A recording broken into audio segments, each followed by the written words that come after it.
ایک استاد تھا، وہ اکثر اپنے شاگردوں سے کہا کرتا تھا کہ یہ دین بڑا قیمتی ہے۔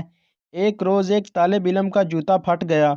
وہ موچی کے پاس گیا اور کہا، میرا جوتا مرمت کر دو، اس کے بدلہ میں تمہیں دین کا ایک مسئلہ بتاؤں گا۔ موچی نے کہا، اپنا مسئلہ رکھ اپنے پاس، مجھے پیسے دے۔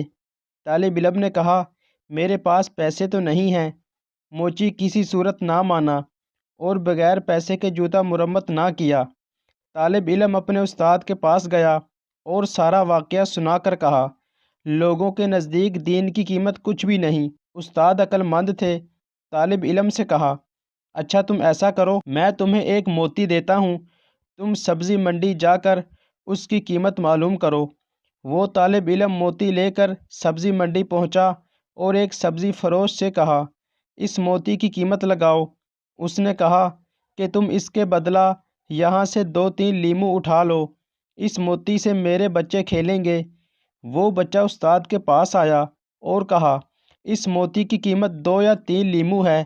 استاد نے کہا، اچھا اب تم اس کی قیمت سنار سے معلوم کرو۔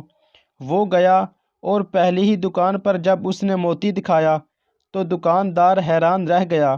اس نے کہا، اگر تم پوری دکان بھی لے لو تو بھی اس موتی کی قیمت پوری نہ ہوگی۔ طالب علم نے اپنے استاد کے پاس آ کر ماجرا سنایا۔ استاد نے کہا، بچے، ہر چیز کی قیمت اس کی منڈی میں لگتی ہے، دین کی قیمت اللہ کی منڈی میں لگتی ہے۔ اس قیمت کو اہل علم ہی سمجھتے ہیں، جاہل کیا جانے دین کی قیمت کیا ہے۔